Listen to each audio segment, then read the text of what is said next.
প্রিয় পত্রমিতা, আজ তুমি নেই বলে তোমার খবর নিতে পারি না। জানি না কখনো তোমার খবর নিতে পারবো কিনা। তোমার সাথে যোগাযোগ নেই বলে আমার আর সাহিত্যিক হয়ে ওঠা হয়নি। কারণ সাহিত্যিকের সাহিত্য নির্মাণের জন্য অনুপ্রেরণা দরকার, দরকার প্রেরণাদাত্রীর। আমি প্রতিদিনই ভাবি, ভুলে ভরা দুর্বল আধো ভাষায় তোমার কাছে পত্র লিখব। মনে মনে লিখিও, কিন্তু বাস্তবে আর লেখা হয়ে ওঠে না। কারণ তুমি তো এখন প্রতিষ্ঠিত সাহিত্যিকের ঘরকন্না করছো।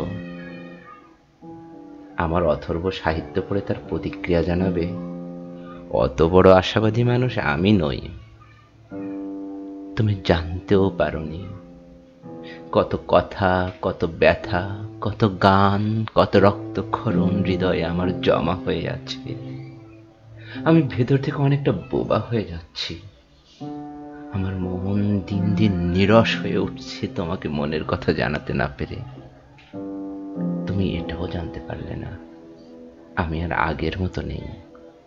আমি আর এখন সহজে রাগি না, সহজে জিততে চাই না, এমনকি সহজে অধিকারও ফলাই না। আজ তুমি নেই বলে আমার মনের কথা শোনার মতো কোনো মানুষ নেই। আজ কেউ আমাকে বলে না তুমিও পারবে, তোমারও মনের বাসনা পূর্ণ হবে। আজ তুমি নেই বলে আমি বহুদিন রঙিন ফানুস উড়াই না, মুক্ত বাতাসে নিঃশ্বাস নিই না। আজ তুমি নেই বলে কেউ ভাষার মায়ায় আমাকে আবদ্ধ করে না।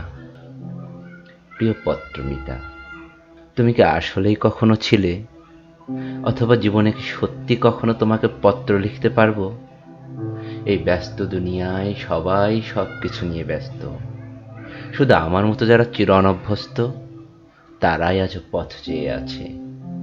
কখন পাবো পত্রমিতার পত্র, আর মনের জমাট কথা গলতে শুরু করবে স্বতঃস্ফূর্ত ভাবে। হতেও পারে তুমি সত্যি জুটে যাবে, হয়তো শীঘ্রই, নতুবা কিছুদিন পরে। শুনলেন নূরে আলম সিদ্দিকী রচিত প্রিয় পত্রমিতা প্রথম পত্র।